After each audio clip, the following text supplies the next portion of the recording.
All right. Hey, look at us. Are we live? Look at us live on a Wednesday. Oh my gosh. Awesome. Welcome to Talking Heads, everyone. Episode 243. Your once weekly live show for the latest in beer and tech news. I'm Jeff. I'm Rhett. Welcome to the show, everyone. Thank you all so much for joining us on this Wednesday night or in podcast form over on Anchor.fm or wherever your favorite podcasts are found. If you've never seen the show before, we talk beer, we talk tech, we talk games, pop culture, entertainment, sometimes some Star Trek. All super chats are read on the air so long as they will not permanently demonetize the channel. We will be drinking alcohol on the show, and if you are drinking along with us, alcoholic or not, let us know in the chat and we'll give some early show shoutouts as we go along. Last but not least, if you'd like to take part in the super secret chat and even more super secret after party, words escape me today, think about joining the Patreon. Link is down in the video description. As a bonus, you'll get exclusive access to the Discord server, where you can chat with myself, John, Rhett, Steve, all the hosts from Talking Heads, and join the awesome community that hangs out over there. Can't believe it. Welcome to the show. Feels good. 6 p.m. Pacific time. Look at us. 6 p.m. the one true time. West Coast, best coast. That's true. Couldn't have said it better myself. Jeremy says, oh look, Rhett the Linus lover. Yeah. Did you finally pick out a hoodie? I was going for that circuit one that I was looking at. Yeah. I was really hoping that Linus himself would see the gag and he would say, that guy really needs that hoodie to complete the gag.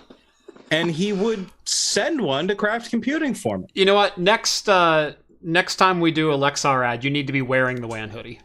That's what I'm saying. Oh, was it a WAN hoodie? It was a WAN hoodie, yeah. Yeah, okay. I don't know why I said circuit.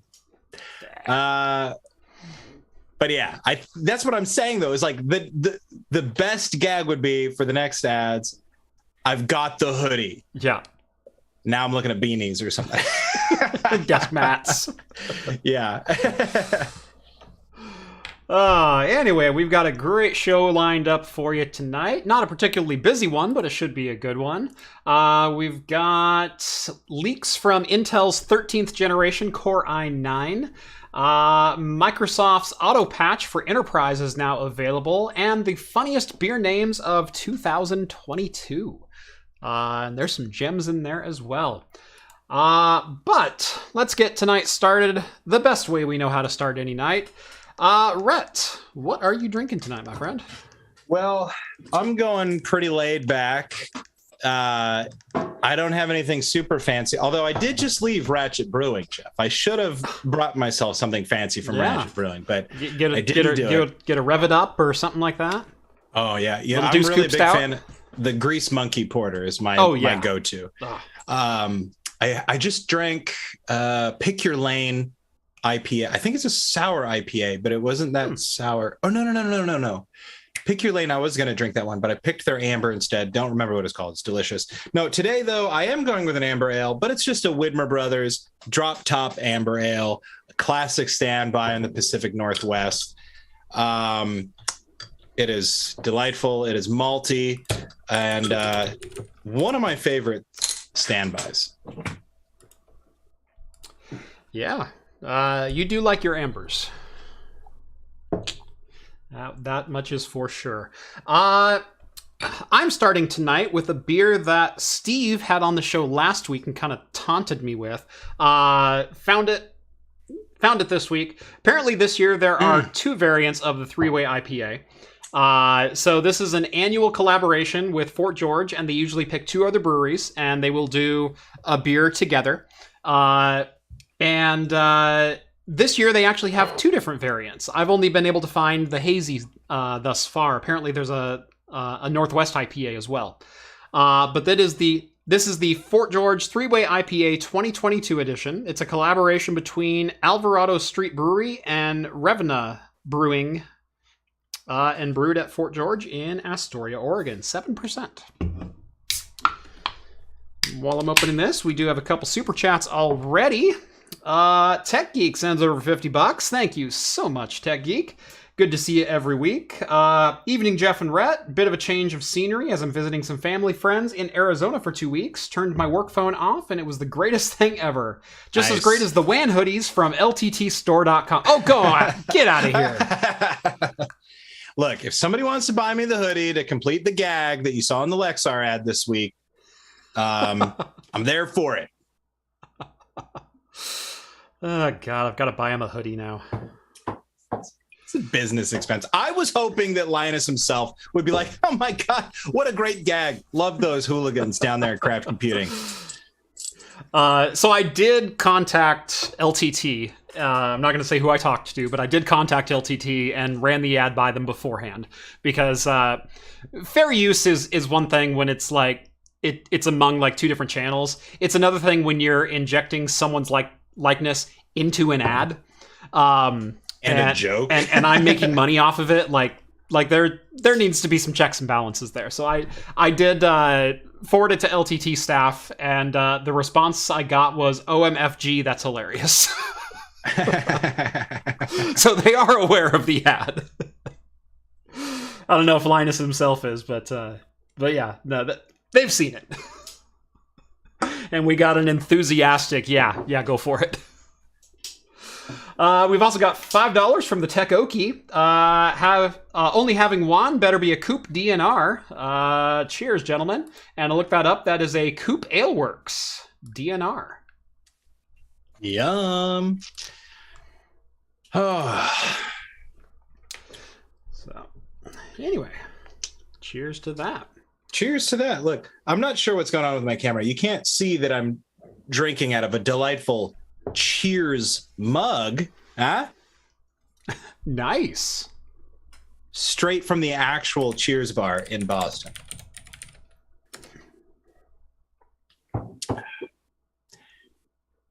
Anyway, not to let the show drag about, standing in line at Cheers. Although we didn't have to stand in line at Cheers. That's why we went. There was no line. I mean, there's no line outside the Cheers bar. You just go into the Cheers bar. Sure. And did everyone know your name? No, strangely enough. You have to call ahead for that. Well, see, and you go into the Cheers bar, and like in Boston, it's just a regular bar. Mm-hmm. It's just doesn't look like anything like the show. But they did have a replica of the stage that they had in Hollywood in the back. So I didn't get a chance to go see that. I think my family did. I just stayed and drank a beer.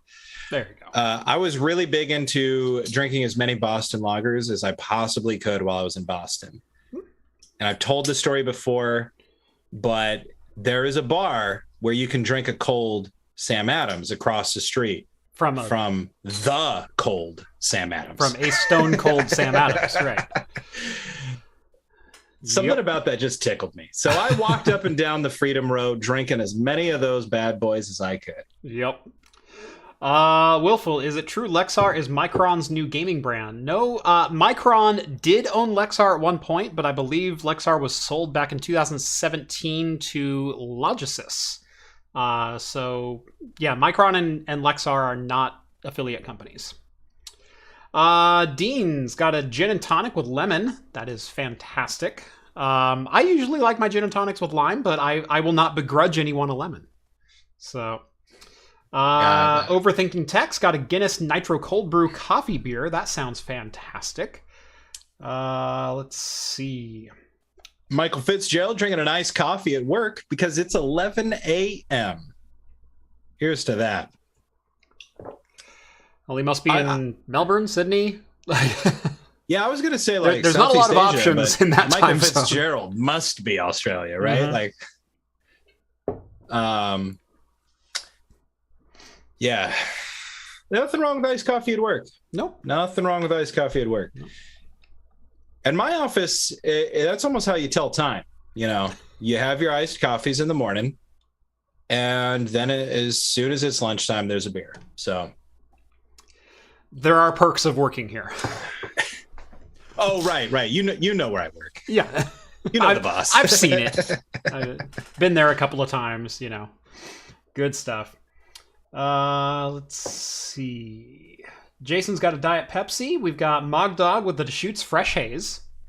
Maybe that's too basic. No, I love a good fresh haze. That's one of my favorite beers from Deschutes every single year. It's an annual release right around this time. So good stuff. And we got one more. William McDowell, I've got my favorite Badger Hill Brewing Badger Snack Peanut Butter Stout, 6.3%. Nothing wrong with a peanut butter stout. No, I love peanut butter stout. Let's see. Andrew sends over $5. Thank you, Andrew. Jeff, off work on my way home. Love you guys. 4Gamers Dual X99 win. Was he the one that was in chat earlier mentioning that? I must have been. Somebody was in the Discord. Dual X99, not in the way that you're thinking, but a Dual 2011-3 is on the way to me. Specifically for a multi-gamer build. I got the graphics cards today. And they're just a little bit different. That's all I'm gonna... That's your sneak peek. That's your sneak peek. I appreciated it. Yep. So, felt special, like, just for me. Like 10 days-ish. Like, the server will be here Monday, and we'll go from there. But, yeah. All right. With that, let's go ahead and jump into the news. It seems we've been covering more and more of these lately. So, just when you think the meme is dead, and that it's like, for hardware hackers, one of the rites of passage is getting Doom to run on whatever you're hacking at the moment. Whether it be a graphing calculator, or an oscilloscope, or a pregnancy test, or whatever the case may be. Seriously, on a case, you know, the one with the LED side panel? Yeah, I ran Doom on that case, actually. Yeah. That was the iBuyPower Snowblind. Yep.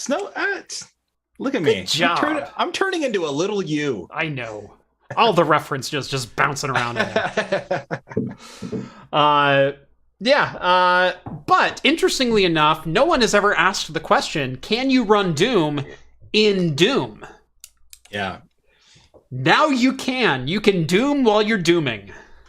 To your Doom's content. So, an industrious little software hacker, KGSWS. There we go. Has a GitHub page that is full of Doom related exploits. He's been doing a lot of deep dives into the memory and pointers and things within Doom, and he's actually discovered a couple of bugs that have been in the code for basically since their inception in, what was that, 1994? So 28 years. Nice.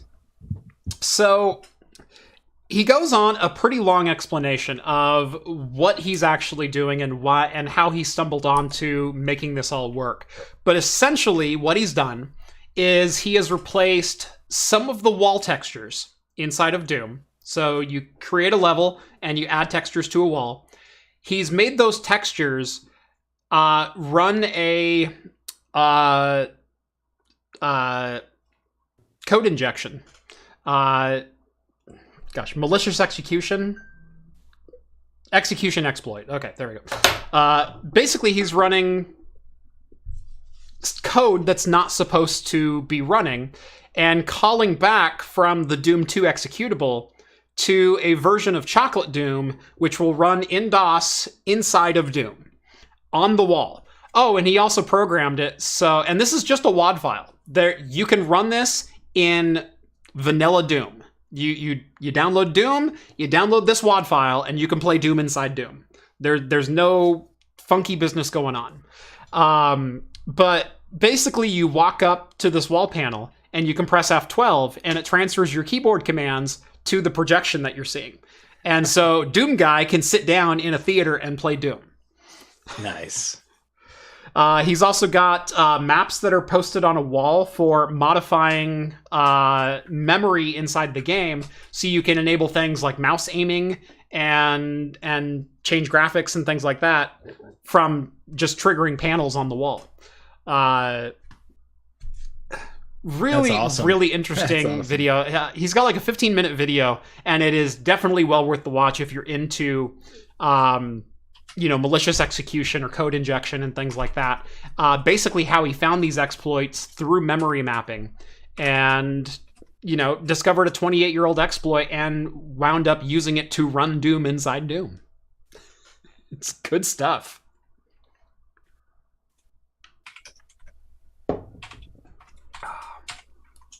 Well, that is the biggest number I have ever seen in a super chat. Apparently that is Indonesian rupee, or rupa. Not quite sure how you pronounce your local currency, but I just got 100,000 of it. Heck yeah. Thank you. Danis, I believe is how you pronounce your name. Again, I'm probably butchering that too, so I apologize. Finally, my country gets super chat. By the way, join the Discord, guys. Yes. Yes, you are on the Discord. That's right. That's where I knew that name from. I was like, why does that sound strangely familiar all of a sudden? Oh, right. You're Danny over in the Discord. Cool. Yeah, join the Discord. Link in the description. Interesting. Are like some countries like super chat locked? Some countries do not have super chat. Yep. That is a whole new world. I'm just like learning about all this stuff. Makes sense though. I mean, yeah, like why not? Yeah. Yeah. Sorry, I'd never considered that before, Danny's. Well, Thank you. We appreciate it. We do. Paid for Rhett's pint there. Actually, a little bit more than that, even. Oh, yeah. Maybe if I was at a fancy bar. Yeah. And it wasn't a pint either. What would you buy for 100,000 rupees? Would it be a beer? Yeah, why not? It'd probably be a beer. You see, Jeff, I sold my very first short story a few weeks back. And I got an honorarium rather than a payment, right? Yeah. An honorarium, $10. You know what that $10 went to? A baller pint at my local brewery. Heck yeah. So there you go. There you go, indeed. What else are you going to spend that on? And Danny says, yeah, Indonesia was locked until about a month ago. So they just got super chats. Gotcha. And now we know. That's super cool. Yeah. This is an interesting feature. So this is from Microsoft. They've been teasing this for a little while, and it's been in some early access channels, and that is Windows Autopatch. If any, I'm going to put my sysadmin hat back on real quick. Looks strangely like this hat, but it says sysadmin on it. More green. Yeah, it says bad mother on it. So any sysadmins who have ever gone through the absolute misery of configuring WSUS, that is Windows Server Update Service, or gosh, what is the replacement for that? Anyway, well, let me tell you, Jeff. Right. I'm the guy. Yeah. Gosh, why can I not remember the acronym for the other one? SCCM. SCCM. So, for anyone who's ever gone through the absolute hell of getting a WSUS or SCCM server up and running in your organization, we're all hoping that this will be not as horrific. And that is Windows Autopatch. Basically, what they are doing is they are taking Windows Update Service, but a service let's back up a little bit. For those who don't know, Windows Server Update Service is a service that you can run on premises for your organization, and you basically host Microsoft updates yourself. So your client systems will query your server to find out if updates are available, and your server will allow them to download all locally Windows updates, as well as updates for like Office and things like that. You can also, through that server, allow or deny updates to take place. So let's say your organization runs a particular version of hardware and there's a driver that comes through that messes up something in your organization. You can block or blacklist that particular update. So for large organizations, it is an incredibly powerful tool and a very necessary tool to help control the flow of Windows updates. But it is an absolute bear to manage, deploy, maintain. It's some of the worst written software that Microsoft has ever come out with, and that's saying something. SCCM is actually just a front end for WSUS. Yes, I know.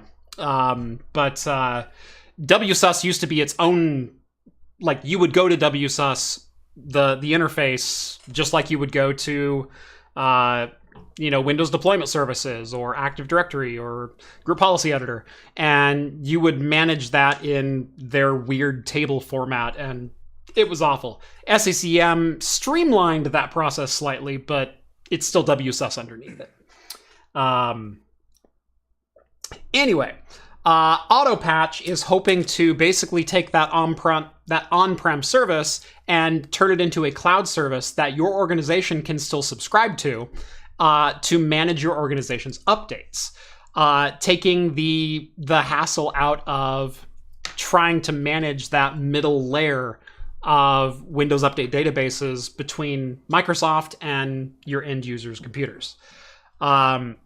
So this is a service that will work for Windows 10 and Windows 11. And according to the article, at the moment, it will host driver, firmware, Microsoft 365 apps for enterprise. So Windows 10 and 11 and drivers and firmware.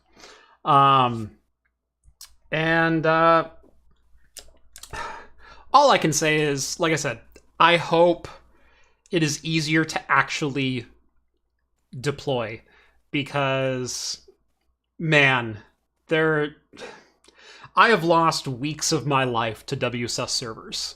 And I'm not exaggerating that in the slightest. I have lost weeks of my life fixing problems, getting them to work right, getting them to work at all. Yeah. Me too. Hell is for sysadmin and DevOps, but probably InfoSec also. Yeah. WSUS kind of affects all ends of your organization, both front end and back end, both production and support. WSUS is one of those ones that can easily rock just about every corner of your company or org. Always interesting to see how updates ruin my week. Yes. Jeff and Rhett, what is your opinion on the AMD 16-core Ryzen CPUs? Love it. They're fantastic. They're the best. I mean, 16 cores, You've given me no criteria to base that question on. As far as value proposition goes, yeah, $750 for the 5950X is a fantastic deal, even when comparing it to the 12900K. 12900K is what, $600 now? I think the 5950X also dropped to like $600 or $650. They've both got upsides, they both got downsides. The upside to the 12900K is it's 16 cores and 24 threads with those 8 efficiency cores on board. And technically supports PCIe 5, although there's no such thing as a PCIe 5 device so far, just ports that meet the spec. So yeah, you're ready to roll for when those NVMe PCIe 5 drives come out in like 3 years. But they both support PCI Express 4. They both support DDR4 at the base end, DDR5 on the top. You really should get DDR5 on the Intel platform if you plan on getting a 12900K. And honestly, with DDR4, the performance is pretty much neck and neck with DDR5. Intel takes a slight lead in some memory-intensive tasks. They're both great options. So, what more do you want? Let's see. Do I use PHP? No. It's right there in the title. W sus. Right. Did you get Windows updates are sus? Yeah. Personally, I love W sauce on my tacos. You know. There you go. That's because you can't pronounce Worcestershire. Nobody can. I dare you. Did you get Michael Stilson's super chat? I was actually just doubling back to that. $5, Michael. Thank you very much. I've been following the show and channel for a long time and always loved it. Thanks for moving back a couple hours so I can catch it live. Cheers. Thank you for continuing to watch. Hey, 2 weeks into this new time and our numbers are already back looking up. So 120 people, although only 35 likes. 35 likes. Hit that like button. Make sure other people see this too. Show some love, you know? Yeah. If you can't super chat, at least you get that thumbs up. And also to anybody that might be listening or watching on the later on or currently right now that might have to log off, guess what? This son of a gun's getting cut into clips now. So you can catch this on the clip show. Heck yes. Day after. So most of the news stories are going to be cut and trimmed and organized into their own 5 to 10 minute clips and uploaded to our sister channel, Craft Extra. The people that chime in on every single one of these on the VODs saying move this to its own channel, they're getting half of their wish. Yes. Granted. I'm still up in the air of whether or not I will move the main stream or the full video on demand to Craft Extra. Right. I've seen analytics both ways where it hurts performance of your regular videos, but my regular videos have never really seen a performance drop because of the streams, but I've also been doing the streams since, well, before it was worth paying attention to the analytics. I mean, and the best part is like, and what really throws me is like, we get the real strong regulars in the show. Yeah. Every single week. And we really ought to just be doing whatever they want us to do, you know, because these are the people that have been here going on 243 times, you know. But I don't know. Who knows what the right way to do it is. If you pay too close of attention to the YouTube analytics, you're going to drive yourself absolutely insane. Yeah. I've never sat there and looked at the analytics and gone, well, what can I do to you know, improve my click-through rate? Or what I always do is I've always just done what I've covered the content that I want to cover without regard for, oh, this one's going to get clicks or this one won't. I kind of know that going in, but it doesn't stop me from covering a subject or dissuade me away.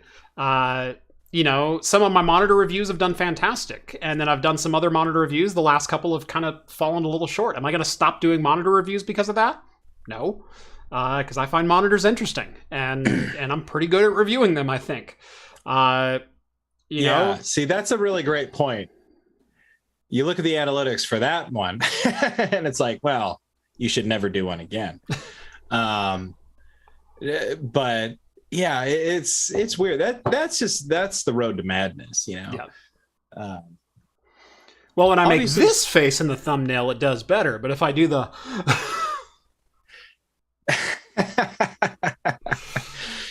see, that's just too. And what's weird is like, I'm sure there's something to that, right? Yeah. But like, oh my God, you and I have some of the same sensibility where it's like, it's done, put it up, and never look at it again. I won't say that. I will go back, and I do try to watch the videos that we post at least once or twice after they go live. Again, just to make sure I'm keeping myself honest, make sure I'm not slacking in any particular areas or to see areas that I can possibly improve in. Because well, and then there are obviously conversations that come up around the videos that are really worth having as well. It's not like we ignore those. Like, how many video ideas have we had in the last few months that have come up because someone was talking about it, asking, or you know, sometimes educating, sometimes putting the real truth out there, and it's like, okay, time to look at this from a different angle, or time to approach this from, and you make a whole video out of it. Yeah. And what I find and what my long-term strategy with craft computing has always been, at least, especially over the last 2 years since I went full-time, but even dating back before that, is I would much rather always be happy with the content that I produce and never try to just drive clicks on the channel, because if I just wanted to drive clicks, I'd be the wish.com guy right now, because I started that crap and I finished it with one. But it's never been about that for me. It's always been about, let's find something interesting and dive into it and do things that I enjoy. And while I won't gain as many subscribers or as much notoriety immediately or get as many clicks on a single video, I bring in the people who are like-minded or bring in the people who are interested in the things that I'm doing, and they're going to stick around and they're going to watch videos more often than the clickbait people are. And that's always been my strategy going in. So am I going to stop doing monitor reviews because the last one only has like 8,000 views? No, because monitors are still interesting to me. You know what? You're lucky I haven't done like Lego builds on the channel. Although I have done a Lego build for a craft premium video. So now you have another channel too. So another channel too. Yeah. Like, that's the Wild West over there. That one really, if you think there's no rules here. Tech Geek says in the chat, he says, it's your channel, you do what you want. Even if analytics say the video sucks, you run it how you want to run it. We're here for your shenanigans. And I do think that there's a grain of truth to that. I've said it before, but for anybody who's not listened, it's like when Jeff first started doing the YouTube thing, it's like I had absolutely no understanding of what that meant or anything, and it's right, yeah. Well, it is funny how quickly the attitude and the knowledge and the perception of it like evolves, Yeah. But I came at it from a different angle, and I was never one to chase clicks or do anything like that in the things that I do. But it really quickly became apparent that like Jeff's voice was like one of the like magnetic factors of the channel. Like you have your own voice, your own tone, your own message, way of communicating complex topics that resonates. So I think it's great. I mean, and it's one of those things that, again, like no amount of analytics I think could predict where you'd be at this point. So yeah. And I will say, I didn't even realize this, but this week is my 5th anniversary on doing YouTube. I posted my first video July 10th of 2017. Nice. Simpler times back then. Yeah, and around the same time, we did the first Talking Heads. Yep. That was end of July, beginning of August, something like that. And then we tried one episode, and it was 58 minutes, and it was 58 minutes of like pulling teeth because had you done a live show to that point? Like, I know you've done a lot of podcasts, and I've done some talking, content before. Live stuff that I did at that point was more like live stream, like, okay, guys, like today, like we had done game jams over Game Dev's Quest, and we had live streamed our entire process from brainstorm to programming to art implementation and all this. Mm-hmm. But like, you're just chilling and getting cozy on that, that's not the same thing. And it was like pulling teeth. Like, I mean, I remember having a great time. I don't remember it being like, unenjoyable or bad for us. No, but it was definitely I had a lot of fun, but I didn't know what to expect at all. Like I had only met you like a couple times before that. Yep. And again, like I'd never done a tight live show like that necessarily. Right. Like I said, I had done some talking points before. Both of us obviously are musicians, and so like live performance has never been that big of a deal. It's like I don't get nervous in front of crowds. I don't get nervous knowing people are listening to me or watching me or anything like that. But doing a live show where you're just trying to deliver the news and keep everything on track and come up with good talking points, in the spur of the moment. that was a learning curve, and I'd like to think 243 episodes in, I've gotten a little bit better at it. We've dialed it in. Yeah. You know, to me, I will say this, like, I never felt like, not to say that what the show is bad now, but I felt a different sort of way when we had the timer. You remember that? Oh, yeah. God, I loved the timer. I've thought about bringing the timer back. That's like the ADHD in me or something, man. Yeah. Like that timer was like magic. At least like I should go back and watch those episodes and see what really transpired. Yeah. But I remember just being like we punched through, we hit all of these topics, like, yeah. And it was tight. It was concise. It was all, I don't know. It was just a whole other world too. And was that when we were a 2-hour show though? Because we gradually evolved from being a 1-hour show to a 2-hour show. And I remember being like, 2 hours? What are we talking about for 2 hours? Right. Yeah. Yeah, it's funny. I've done a couple 1-hour guest spots on some other talking, other podcasts and whatnot. I was on Techno Tim's just a couple of weeks ago. His is a 1-hour show. I've been on with Andy over at eTechnics. His is a 1-hour show. And what's funny is they start wrapping up the show, and I'm like, "What? We're done already?" Well, look at us, dude. I thought we were doing a show. We've been at it for 40 minutes, and we've done 2 stories, and now we're waxing about the good old days. It's kind of my style. Heck yeah, it is. Hey, John Steinbecker asked, Jeff and Rhett, what is your opinion on AMD 16-core Ryzen CPUs? Love them. They're great. $750. I mean, you're looking at it against a 12900K. Let's see if Rhett was paying attention. That's all I remember.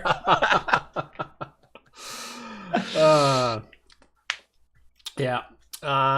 You know what I am paying attention to? Our sponsors. That's right. I paid attention. I remember. They're worth paying attention to. They are.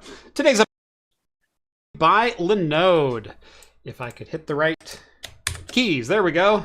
Today's episode of Talking Heads brought to you by Linode. If you've ever needed to host your own servers, whether it be for home or business use, but don't have the resources to invest into hardware, power, cooling, space, or even the time to do it, why not let Linode host them for you? If it runs on Linux, it'll run on Linode. That includes the software from most of the tutorials on my channel, like how to run your own ad-blocking recursive DNS server, VPN gateway, your own cloud-based Plex server, and more. With shared CPU plans starting at as little as $5 per month and scaling up to as high as you need to go, you'll be able to find a hosting plan that fits your needs. Even if you do host your own servers, you can use Linode to keep a backup off-site, because remember, RAID is not a backup.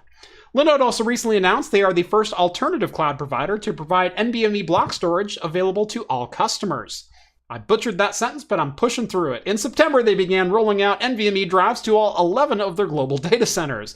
Best of all, storage rates will remain at the same low price they always have been. Visit linode.com/craftcomputing and get a $100 60-day credit just for signing up for a new account. That's linode.com/craftcomputing, and again, thanks to Linode for sponsoring today's video. With Linode, don't explode. That's right.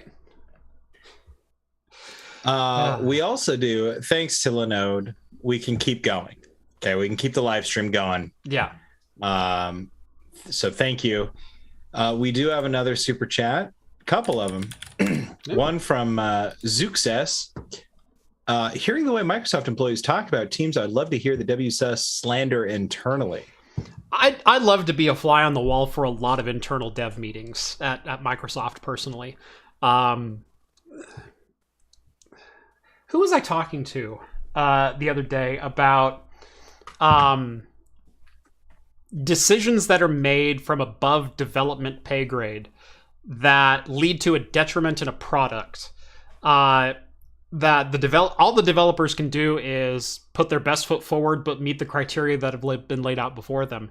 And yet we blame the devs for buggy software or features that are incomplete or, missed release dates or things like that. And while that, sure, might sometimes be the case, it's really interesting how often managerial oversight actually takes precedent as far as the end quality when it comes to that aspect of a lot of software and development teams. Good management is hard to find. I couldn't have said it better myself. Another super chat from American Cosworth, $2. Thank you so much. Buy My Biz just did a live stream. It was a thing. And I had to read it live on air verbatim because it was a super chat. Yeah, that's right. There are rules to all this. It was a thing. It was a thing. Bet it was.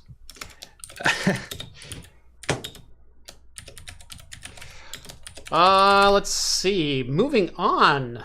Nikon announced earlier this week that they will reportedly join Canon in ceasing the development of high-end DSLRs.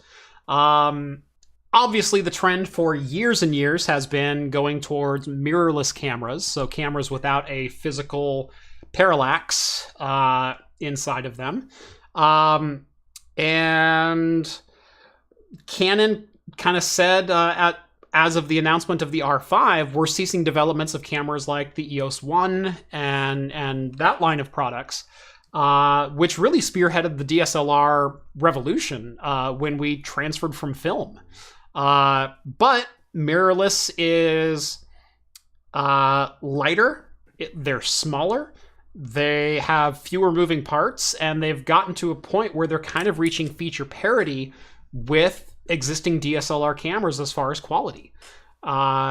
So Nikon has also said we are no longer going to produce, our D200 style and above. Boy, there's a blast from the past. D200, yeah, the do everything digital SLR from 2006. I'm up on my DSLR names. Anyway, yeah, mirrorless cameras are taking over. They've certainly taken over around my studio. I haven't had a mirrored DSLR. Well, that's not entirely true. I did have a Canon T2i for a short while, but it saw very little use, and that was really only because I had sold my Fuji camera to buy my Zcam E2, which was my workhorse for like 3 years here on the channel until we recently replaced it with Sony bodies. But even before that, I had a bunch of Sony mirrorless cameras. The last digital SLR that I truly used, I think I sold in 2014. And that was a Canon 40D. So, yeah. Times they are changing. And boy, lens mount systems have changed radically. But nothing lasts forever. So there's just a new antique market now, guys. I do still have a Canon 10D, which was one of the first sub $2,000 digital SLRs. I think it was like $1,200 or $1,300 at release. I've owned that camera since 2007. So, yeah. Nice. Ever since smartphones, I haven't really found a need for cameras. I'm kind of in that same boat as well. I mean, as the best camera is the one that you have on you. I mean, that's an old photographer's adage, but the best camera is the one that you can carry with you. And no matter how good your gear is, if you don't have the gear with you to take the shot, it doesn't matter.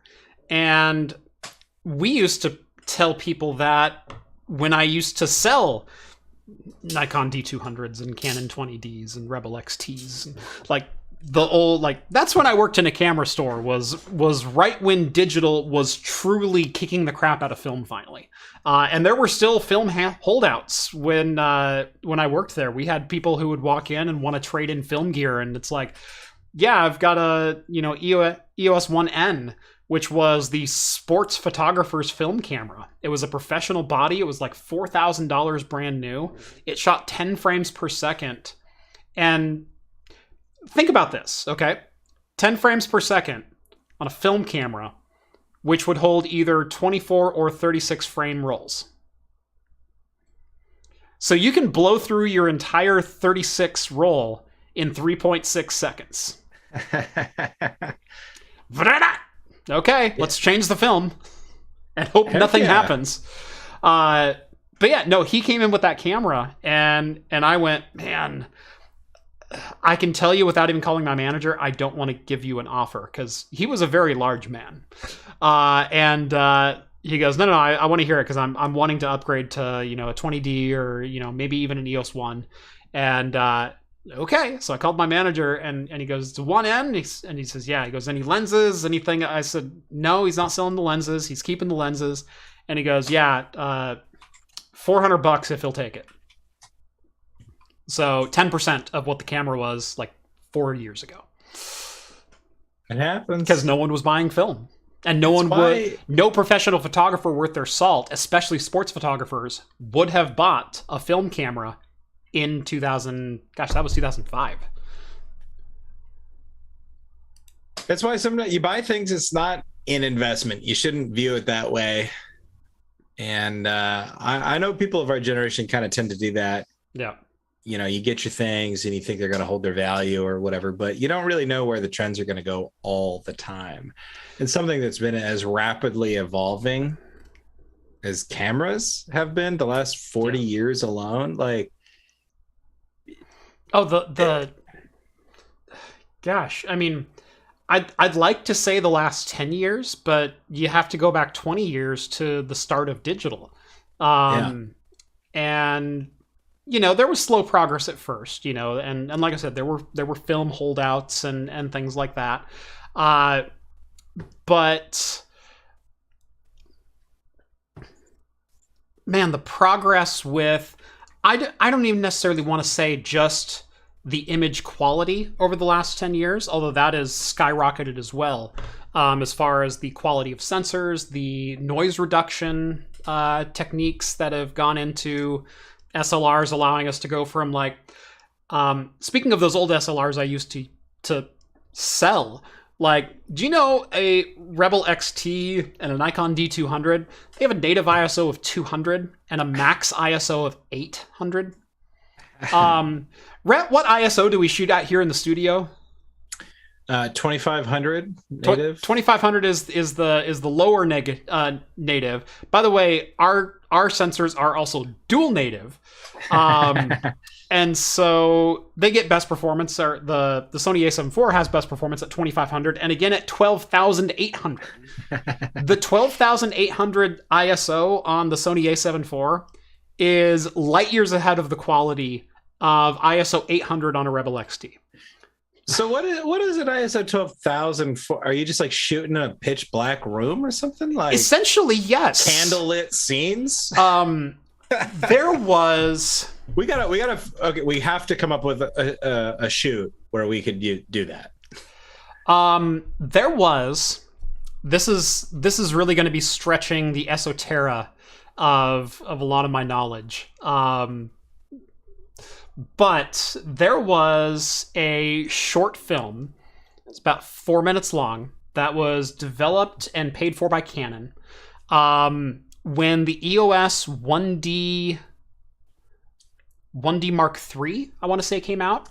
And it was right about the same time that the 5D Mark II came out, and the 5D Mark II was one of the first DSLRs that could shoot video. But they wanted to show off the impressive low light videography of the 1D Mark III. And so they shot a video in San Francisco at night with nothing but ambient lighting. And it's not just like a guy walking down the street. It's actually a brief chase scene with a car and a guy on a skateboard. And it's shot with nothing but ambient light. Now, in today's world, I could do that easily at 12,800 on the Sony A7 IV. The high ISO they were shooting at was 6,400. They were trying to show that at ISO 6,400, you could get the same image quality that you could at ISO 800 of the previous generation. And so they shot this video in essentially pitch black with streetlights illuminating them. Nice. Fast motion, and went, look at the quality we're getting out of this. And look at the quality we have now. Oh, and by the way, 12,800 isn't even at the top that I could, like, realistically shoot at. Like, 64,000 is not outside the realm of what's usable. Oh, God. Wow. It's a whole other ball game. Yeah. So... do have some more super chats lined up. Sweet. Brandon Yan, $5. Have either of you played Star Trek Armada? I just found it on GOG. Started modding it. Makes me feel 18 years younger. You know, I never got into the modding scene with Armada. I know it exists, and I know it did exist even, 10, 15 years ago. But for some reason, I never got really deep into it. I played almost all the Star Trek games from that generation. In fact, I think I may have even rebought Armada on GOG, but I haven't downloaded it yet. Well, I know what you're doing tomorrow. Time to mod some Armada. Yep. Zeus, old friend Zeus, sends over $5. Thank you, Zeus. You sold your Fuji. As a Fuji user, I'm insulted. Here's $5 thrown at you to get a new Fuji X series camera. I had a Fuji X-T3, and I shot on that for almost a year. And it's a fantastic camera. At least for 1080p 60. It did a fantastic job with that. And it was, in fact, one of the only mirrorless cameras at the time when I bought it that could do 1080 60 with the same native bitrate, where it didn't take a hit going in bitrate. So you could film at, I think it was up to 150 megabit at 1080 60, which is fantastic. And that's what I shot a lot of my videos at. And then I upscaled them all to 4K when I rendered them. I wanted to go truly to 4K. And so I sold the Fuji to buy the Zcam E2. And actually I held on to the Fuji for like 3 or 4 or 5 months after I bought the Zcam. Just because, like, it was a great camera. I've got nothing against it. But, and even for now, the XT4 and, gosh, what's their other new one that came out? Still great cameras. I've watched the reviews on them because I'm still interested. But they're still APS-C. They're still exorbitantly expensive for native lenses. And the autofocus is not really worth it when it comes to video production. And I don't know of anyone who's going to invest into Fuji gear when you're talking video production and autofocus requirements. And when you look at, for basically the same price, you can get an A7C, which is an A7 III in a smaller cinema form factor with a full frame 4K or 1080 120 sensor for like $200 more. So I get it. I get Fuji's a great camera. I loved my Fuji. I also upgraded.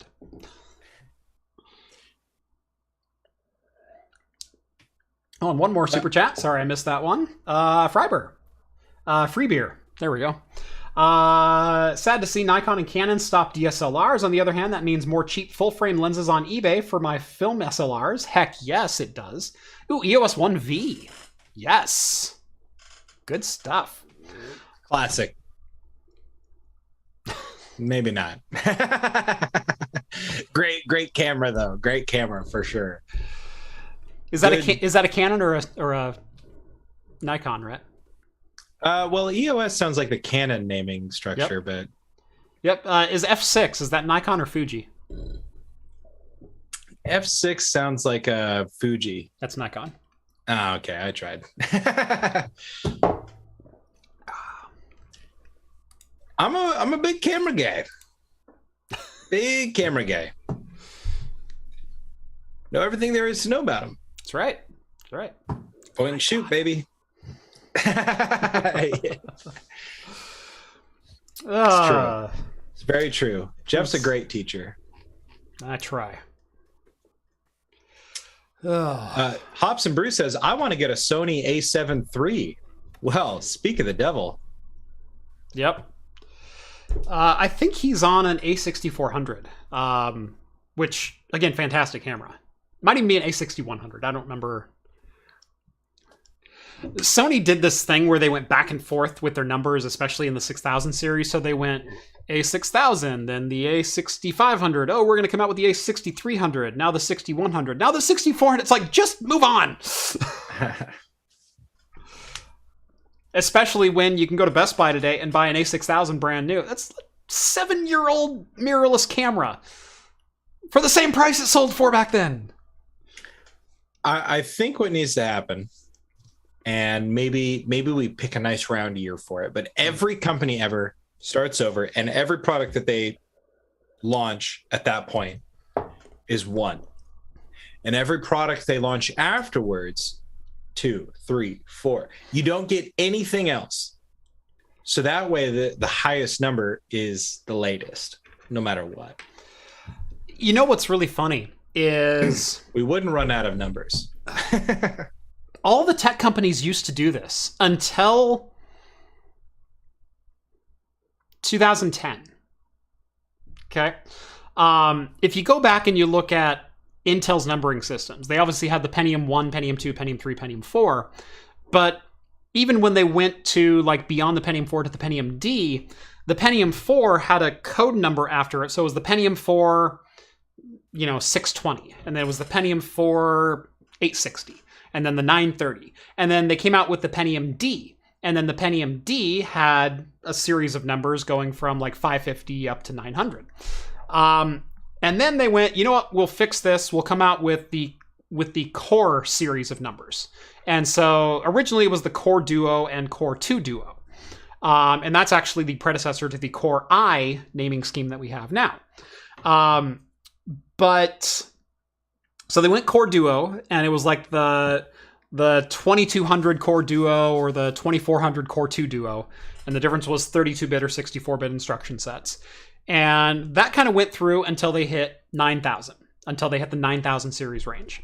And so the Core 2 Duo and the Core 2 Quad, the 9600, those are the top ends of those. And then they went, you know what, we're going to reset. We introduced the Core I with Nehalem with X58 for the enthusiast platform. Let's bring that back down and start over our numbers again. And that was 2010. Now, mind you, these resets usually took like 5 years. Like you'd run a product out and then you'd go, okay, we're going to take this bin and we're going to throw it away and we're going to renumber our products starting back at 1. And that's what happened in 2010 with Intel with the Core i5 760 and the Core i7 870 and chips like that. And then Sandy Bridge at 2000 and then Ivy Bridge at 3000 and then Haswell at 4000 and Broadwell at 5000 and up the chain it went. And it just kind of never stopped because it's like, yeah, we have the 2600K, now the 3700K, now the 4590K, and then we got into Skylake and KB Lake and Coffee Lake, and you're like 6,000, 7,000, 8,000. Okay, well, eventually they're going to hit 10 nanometer or 7 nanometer, and it's going to like turn off, right? Even though we've gone from 28 to 22 to 16 to 14, right? Like they got to reset it at some point. Well, all of a sudden they came out with Ice Lake, and we still have the same numbering system, and it's 12,900K now. And, next year's the 13,000. It's like, good God, at some point, just hit the reset button. NVIDIA and AMD have also done this, and they also stopped renumbering their products right around the same time. AMD, I guess, has gone through some shifts because they also went through an acquisition shortly before 2010 when AMD purchased the graphics division from ATI. But, we kind of hit reset when NVIDIA hit 9800 for their graphics cards. They had 9800 GT, GTX, GTX Plus. Then they went, you know what, reset. 200 series GTX. And then we skipped 300 and went to 400. Then we had 500. Then we had Kepler with 600 and 700. Then we skipped 800 except on mobile, and we had 900. And then went, okay, 1,000. Okay, screw it, 1,600 and 2,000. And then 3,000 and then 4,000. It's like, it's been 12 years. Telling you. 1, 2, 3, onward. When they come out with the latest 10,000, I mean, that'll be their 10,000th product. Yep. Be pretty impressive. R9 290X. No, the really interesting part is when the numbers overlap between products over different years, like the GTX 290 and 295. And not the R9 290 and 295. Those are different products.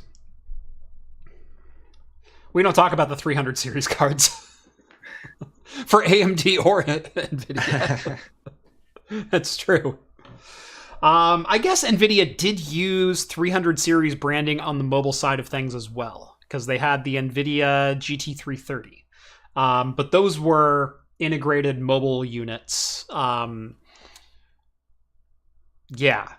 Yeah, those were all mobile, because they also had the 210 and chips like that back in that day too. So, yeah. Anyway, speaking of graphics cards, if you've been holding out building yourself a new system, well, graphics cards prices are dropping, and that segues perfectly into our sponsor. Why don't you get yourself a new case? From Fractal Design. Today's video is brought to you in part by Fractal Design. Fractal Design first turned heads with the Define series many years ago, and they do so again today with cases like their all-new Pop series. Available in a wide variety of colors and designs, the Pop Air brings attitude to airflow. It boasts an iconic mesh front panel for high airflow and easy fan access, along with colorful internal drive trays and accents to make your build, well, pop. You'll also get a choice between tempered glass or a solid steel side panel. Any budget, any build, Fractal Design has the case for you. Take the Meshify 2 Lite, for example, with 4 included RGB Aspect 14 fans, support for motherboards up to EATX, and a wide-open internal layout. It's the perfect foundation for your next build. There's no reason to strain your wallet to impress your friends with your looks. Fractal Design offers many elegant cases for the budget-conscious builder. And for the rest of the month, you can get the Meshify 2 Lite on sale. But act fast, sale ends on July 31st. So if you're looking for just the right case to finish off your latest build, make sure to follow the links down in the video description. And thanks to Fractal for sponsoring today's video. We love having sponsors. We do. And thanks to Fractal, they keeping the live stream on. So we can keep going. How long can we go? Can we find another sponsor before we're done and just keep going? Who knows? That'd be nice. Just non-stop live stream. Does someone want one more? Like, come on. There's space for sale. Who's watching? New sponsor? Yeah, boy, Fractal R5 is my Unraid box. Love the R5. Never owned an R5, but I did have an R4 for a short time, and I've built a couple different cases in the R6, including my Dishonored case mod. That was in a Fractal Design R6. Classic. Node 202, classic small form factor case, yes. My wife's PC is actually in the Era ITX, and it is one of Fractal's most unique cases they've ever designed. It is an all aluminum enclosure with a wood top panel, and it is freaking gorgeous. My wife, who's not much of a techie, like, she doesn't, as long as her computer turns on and runs, like, she's totally fine. And that case came in for review, and she goes, I call dibs on that. I want that case. So she has that case. Are you muted? It's a gorgeous case. There you go. Okay. I was coughing. Okay. It looked like you were talking and nothing was coming out. I coughed, and then I went to go unmute and be like, it's a gorgeous case. And Zoom was like, you're muted, you fool. And I had already moved my hands away, so it was really delayed. But yeah, no, that's a gorgeous case that she has.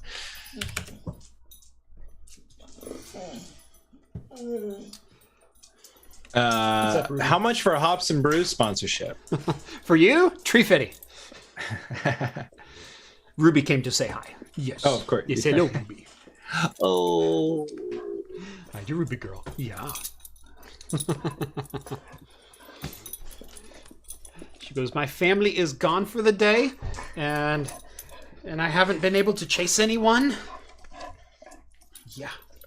Yeah. My dear Ruby. Okay. Okay. I can't right now.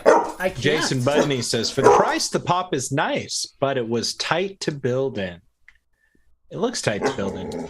Looks like a great case. But... Yeah, I built in the Pop Air Mini. I didn't find even that case was too tight to build in, and I put in a 120 mil air cooler that was 155 millimeters tall. I've got a decent sized power supply in it. I've got a full length graphics card. I don't think the Pop would be any tighter than any of other Fractal's cases, but I can't talk to like, you know, the Pop Air or any of those others. Been a while for a Ruby visit on the show. Yep. Yeah. Normally the door's closed. I left it open tonight because, well, the family's gone, so I'd like to be able to hear. Let's see. Let's go ahead and jump into the main story right after we crack open my next beer, because can't start a new story on an empty glass. Never. Bringing back an old-time classic. Classic West Coast IPA. This is Lagunitas Maximus Colossal IPA, 9%. Named for, well, Maximus the dog. Perfect. Who is on the bottle cap of every Lagunitas beer. Maximus Decimus Meridius, the dog.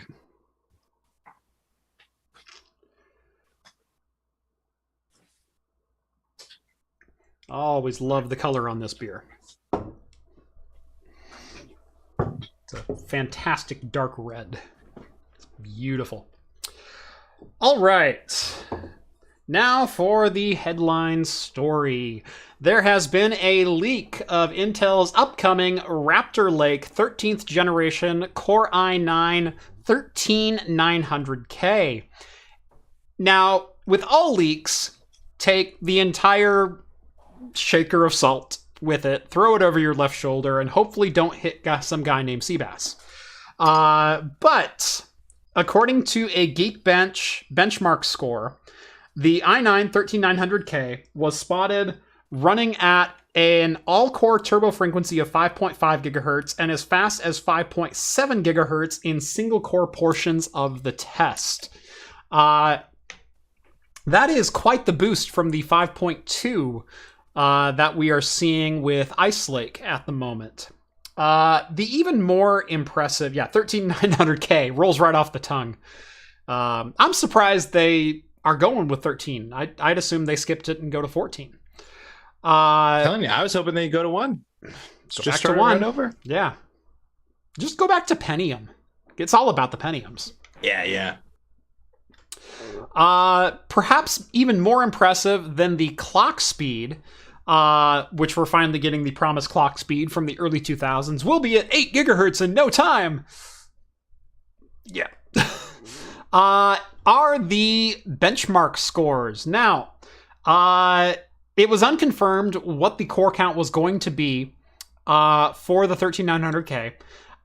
This chip is clocking in at 24 cores and 32 threads. So again, we are seeing 16 cores. Or, sorry. No, what would this core count be? No, 24 cores. Okay. So it'd be 16 cores. Gosh, I'm drawing a blank tonight.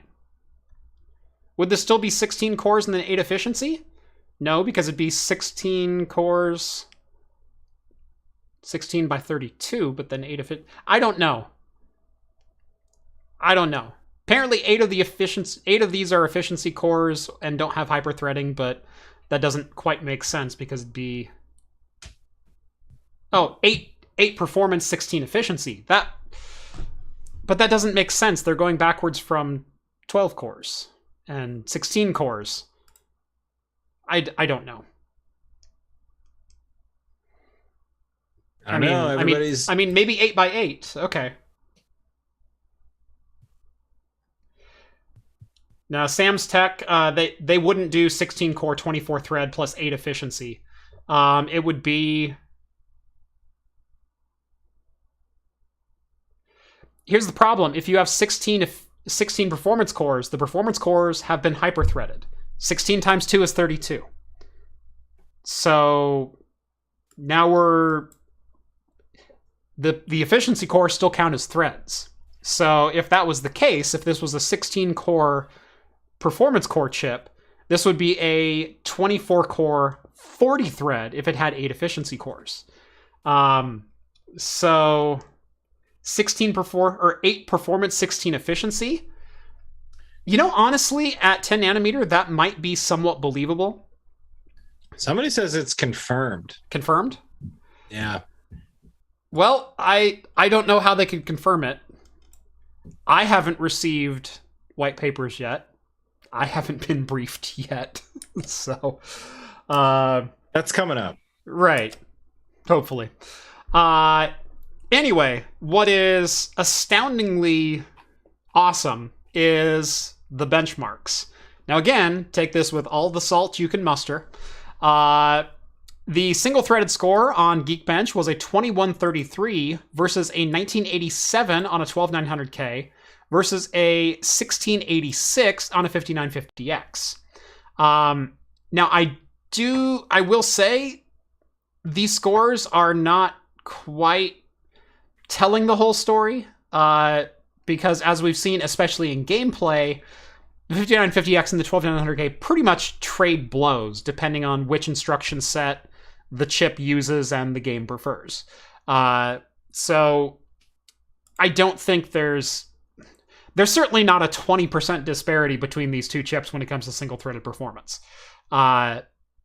So take this gain with a grain of salt. But in apples-to-apples comparisons, for single-threaded performance, we're seeing a 7.5% increase from a 1987 to a 2133. We are seeing the multi-threaded score, however, stay pretty much flat against the 5950X with the purported performance versus efficiency cores. So 12 core, 24 thread plus 4 efficiency, but the efficiencies are not hyper-threaded. Yeah, it's weird. It's a weird setup. Yeah, if it was 16 performance cores, it wouldn't include a fridge to put it in. Linus actually tested that. You can't do that. SMT times 4 instead of times 2. I haven't heard any rumblings about 4-way hyperthreading coming from any. Yeah, it's got to be 8 performance and 16 efficiency. Yeah. So we'll see. Time will tell. It's only a matter of time. Yep.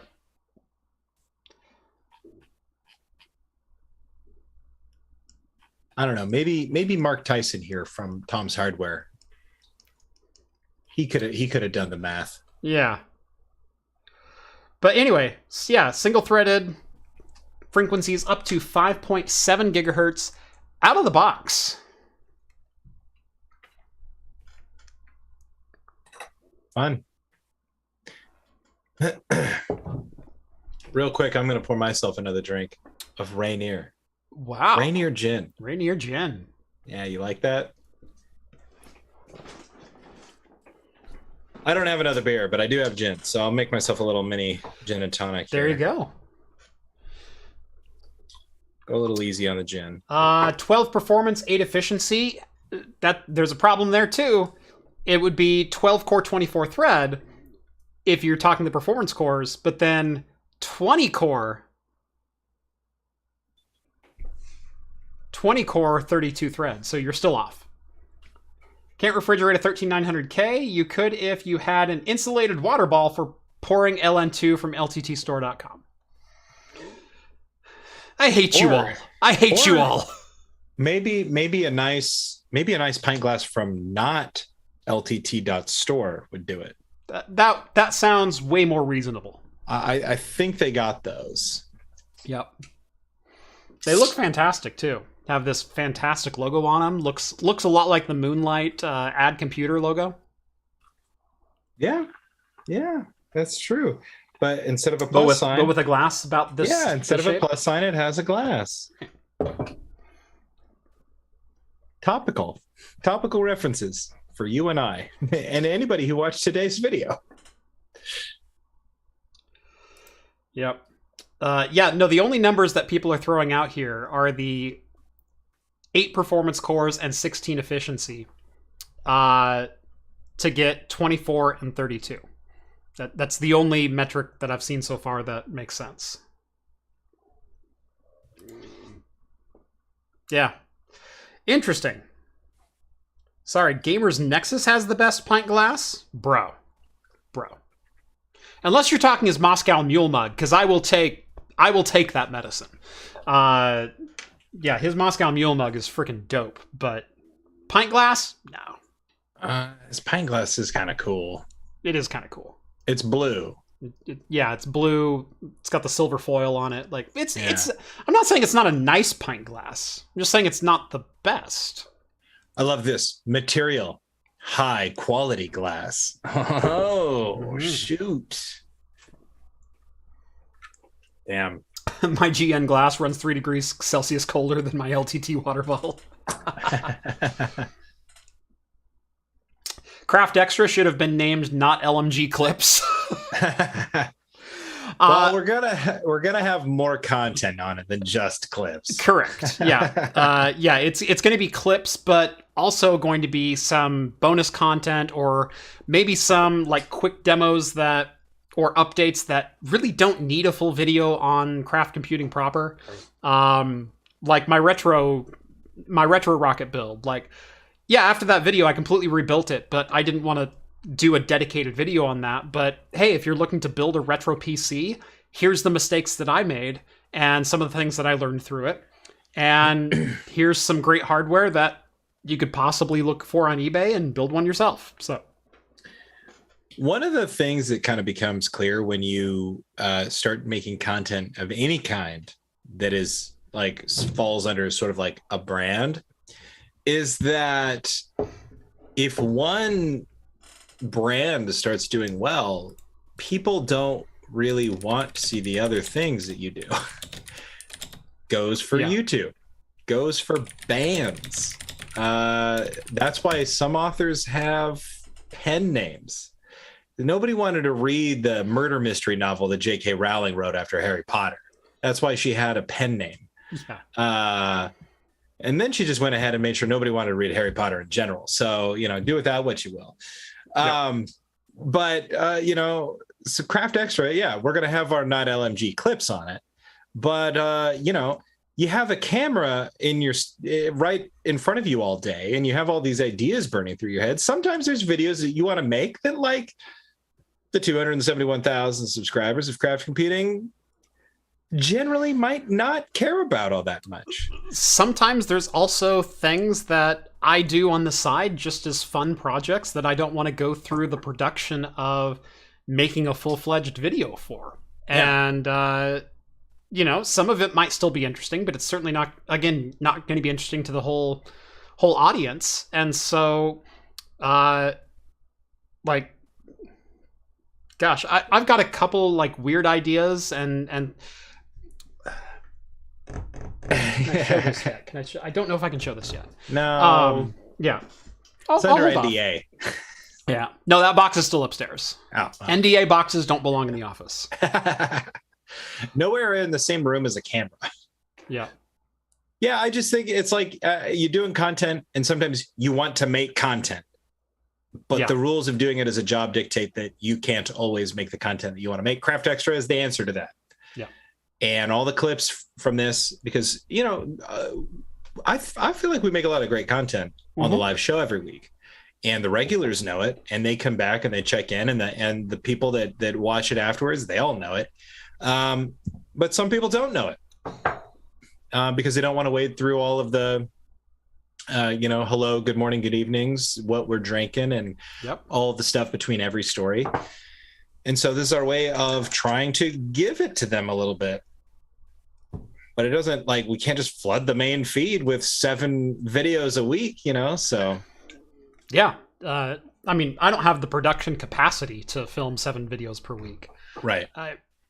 I barely have the energy to film. Like, we're gonna film 4 videos this week. I wanted to do 5. We're not quite gonna make it there, but never say never. But just kidding. Yeah, you're probably. I'm not gonna get on camera tomorrow. That's just no way. Like, there's only so much that I can do, and Rhett had the realization today. He's like 4:30 this afternoon, he goes, I'm gonna go ahead and jet on out of here. You know, I gotta go pick up the kid and go make dinner. It's like, yeah, I was about to kick you out because I gotta go eat dinner so I can get ready for the show. He goes, oh, right, you have a life outside of this. I wouldn't know. I never see you outside of it. I know. Like, you know, we share quippy stories about real life and all this sort of stuff, but when we're talking outside of the office, it's almost always about work. It's never like, I mean, why do you think my friends challenged me to make a YouTube channel? It's because I was always talking about it anyway. They're like, please, anybody but us. Yeah, we're done. Go speak to someone else. Yes, that phrasing was intentional. A couple super chats rolling in. Mike Gracie sends over $10. Thank you very much, Mike. Late to the party, not to the adult beverage. Drinking an Elysian Space Dust, 8.2%. That is always a fantastic one. Oh, and thank you for showing Parsec, making great use of it for my gaming. Yeah, I have used Parsec for a number of years now. I discovered it when I started getting into the cloud gaming stuff. And even since that, you know, gosh, that was 3.5 years ago. I think I started the cloud gaming series.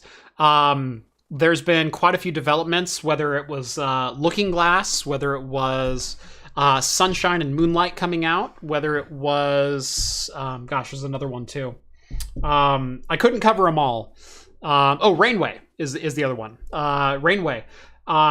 There's been a lot of development on low latency video encoded streaming designed for desktop use, for VDI environments. And it's been really cool to watch the evolution of those. I still feel like Moonlight, as far as an open source client with Sunshine, is a fantastic way to go. But there are still some hurdles to it when it comes to accessibility or deployment, even in small environments like my office, versus something like Parsec, which may be cloud hosted, but it's also completely free, as long as you don't need some of the more premium services. And there's no infrastructure required for it. You don't have to go in and edit firewall rules and let ports through and all this other jazz. It just kind of works. So lots of cool stuff on the remote side of things there, and it all just happens to gel with cloud gaming. Someone asked a little higher up, so what do I do with a Tesla K80 if I happen to have an RTX 3080? You could do a couple of things, assuming you only have one Windows desktop and that's being used by the 3080. You could plug the K80 into that desktop and use Microsoft Hyper-V and GPU paravirtualization, otherwise known as GPU-P, with the K80 and do 2 additional gaming machines on. So the K80 has 2 GPUs on it. You could basically dedicate one of the GPUs to one and one GPU to another VM and host 2 additional gaming PCs. Alternatively, you could use it for Plex encoding, or if you have a server, you could do that as well. But the K80 cannot be divided more than 2. You can only dedicate the entire GPU on one of each. You can't take one of those individual dies and split it into 2 or 4 parts for virtual machine use. And Michael sends over 10 Aussie bucks. Thank you so much. Have one on me because I can't drink at work. They frown on that. Yeah. Not at my work. Right. Eventually, you've got to share, though. Jesus. Yeah, well, bring a whole case of Rainier over it and you roll your eyes. I roll my eyes mainly because 3 days later it's gone. 3? It's like 2.5. Yeah. I was being generous. You're like, you know what? Maybe I'll work up to a mood for Rainier. And before you can, it's gone. Just kidding. I don't like Rainier that much. Well, you know, I just got a case of Founders All Day IPA. 4.7%, easy drinking IPA. It's perfect. I've been having more of that than water lately. Nothing wrong with that. It's good. There's something to be said about those. I feel like a lot of the serious craft brewers, they do have that all day or that session or that something that you can have more than one. Yeah. And feel good about it. Right. Yeah, and honestly, with all these beers that I really enjoy, Talking Heads is the only time that I have more than one beer in one sitting. Like anymore, I'm not gonna lie, sometimes I'll have a beer for lunch and I'll have a beer at dinner. But I never just like open a beer and just crack a couple of back. It's never been who I am or what I do. But when you look at like the Maximus IPA here, 9%, I'm not going to drink 2 of these in a row. Yeah. That's outside of a Wednesday night on a show. Or Friday night at the bar, which, you know, when was the last time you got to do that? I mean... You know what ticks me off is I finally moved to a city where I can Uber, and I haven't been able to Uber once in the 30 months that I've lived here. Yeah. See, and I did the opposite. I moved to a town that had a higher ratio of bars to person, and they're all within walking distance. So, you know, we've got like 3 brewers here. Yeah. Maybe more brewers. I guess we only have like 2 breweries. Yeah. Yeah, you have a couple gypsy brewers over where you're at, where it's like one facility but like 3 to 4 active breweries that use it. Right. You have more within like walking distance of your place. I technically have 2 wineries and 2 breweries within 3 miles of my house. And you got the one Mexican place there. Yeah, there's also that one. But it's kind of a treacherous 3 miles because that hill. I live at the top of a hill, and it's literally like a 2-mile, 12-degree incline. Like or 12%, not 12% grade, but like it's a big grade. It's a big grade. It's like 6 to 8% grade for almost 2 miles. It's a long walk. Yeah, the Leaf does not like that hill. I know. I watch my range just... Yeah. At least you don't have a gas gauge on that, because I drive my truck up it and it does the same thing. I have to pat the dash and say, don't worry, baby, you're going to go down it later today. Just think of that regenerative braking. Yes, just think it through. Yeah, it's fun. We used to have our Friday night routine last time we lived here, and we'd go downtown and hit some of the places up. And we had a really good, a good streak where we'd go to the Old Timer bar and grab dinner. And it's like they got food there, but it's like cheap, old-timey pub food. It's not like I'm talking like they got a club sandwich and a BLT and like chicken strips and some other stuff. It's not like they got burgers and fish and chips. Like the bread that they're putting your BLT on is like probably Wonder Bread, you know. But you go there and hang out. They got great. You get the club sandwich. It's just like, you know, a bag of Lay's potato chips, like single serve ones. Yeah, exactly. But on Friday night, you go down there and they got shuffleboard, and I found out that that's where my grandparents go every Friday night, and we'd catch them like 3 or 4 hams deep.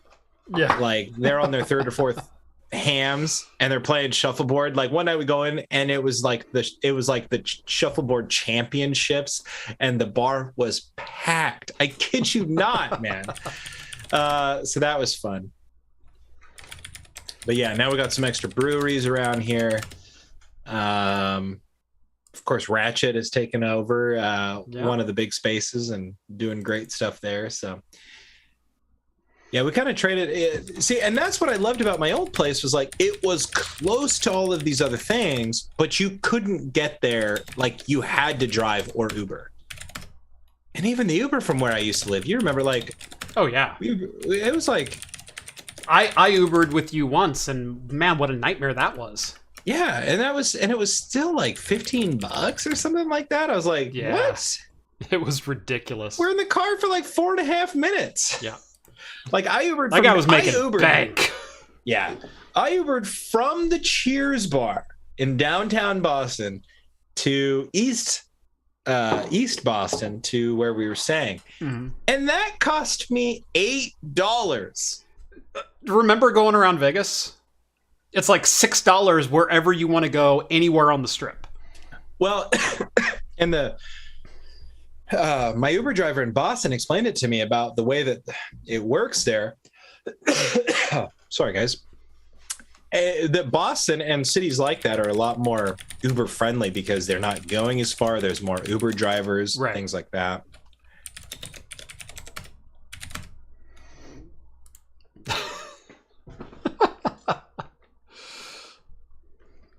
And Rhett suddenly died. Who knows what the secret is there? But yeah, he was like, he drove me, and that's a lot longer than being in the car for 4.5 minutes. Here in Boston, we had to go through a freaking tunnel, for God's sake. Yeah, I don't know. Sorry, my daughter just texted me, "Hey, Plex is down. Can you fix it?" Yeah, can you? Yeah. Speaking of, I mean, when am I ever going to watch Picard season 2 if I don't ever have access to the Craftplex? I know. Anyway, if I don't have Plex is back up now. Oh, good. As if I don't have enough workplace fringe benefits. Okay, I need to be able to watch Picard 2 when I'm not there. Yeah, we could probably make that happen. You can only watch on the clock though. So okay, fine. And your production had better not go down. I'm monitoring that crap. Nah, I never would. Never does.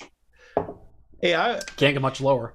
I was trying to figure out to work that in there somehow. Like, it never does. But how do you go down from here? You know. We talked about this earlier, Rhett. Set up your own jokes. You like, don't go with the obvious hit. Yeah. Never.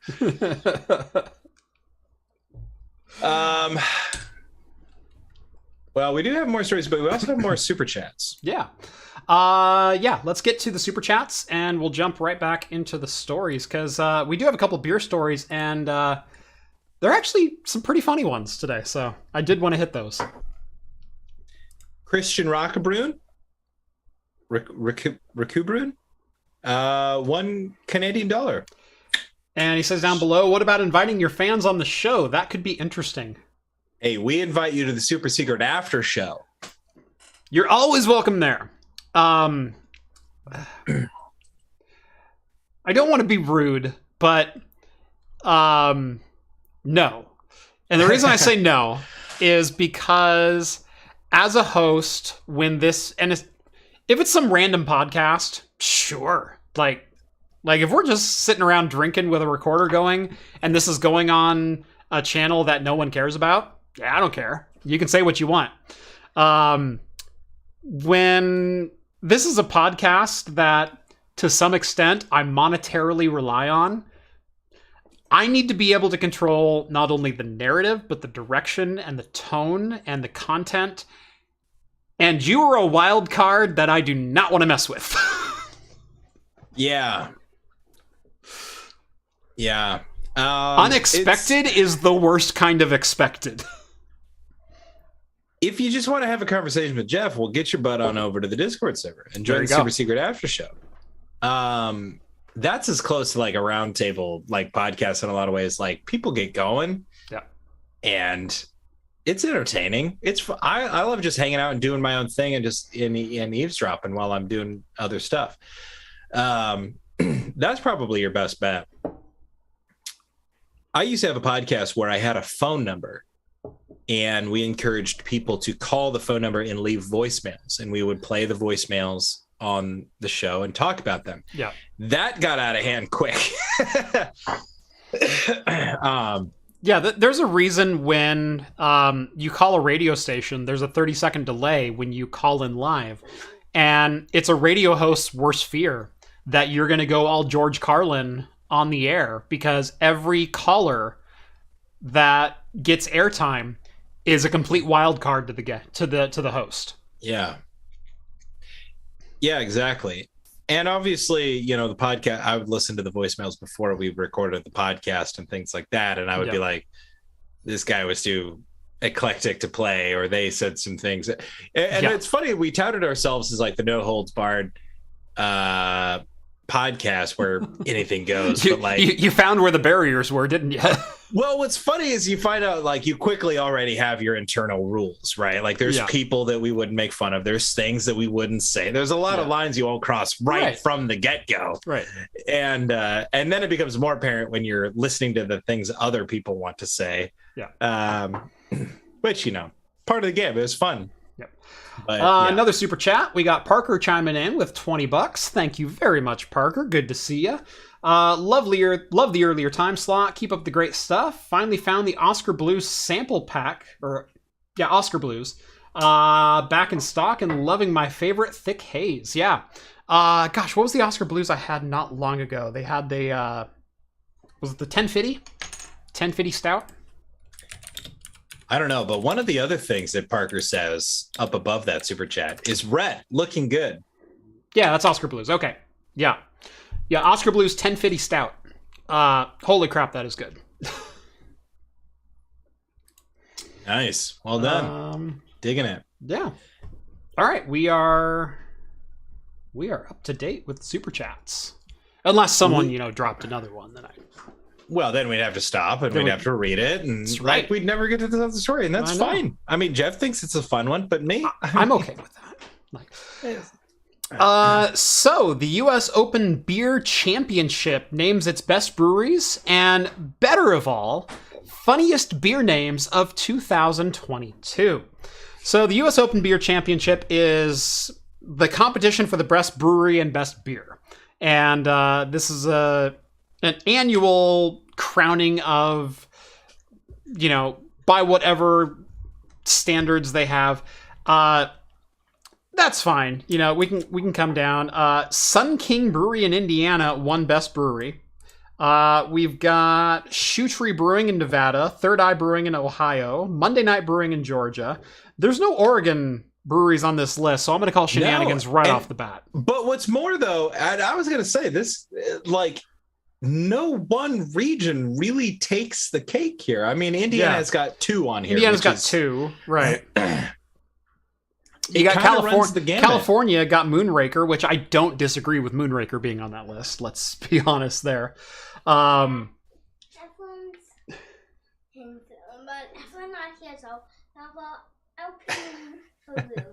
Okay, sounds good.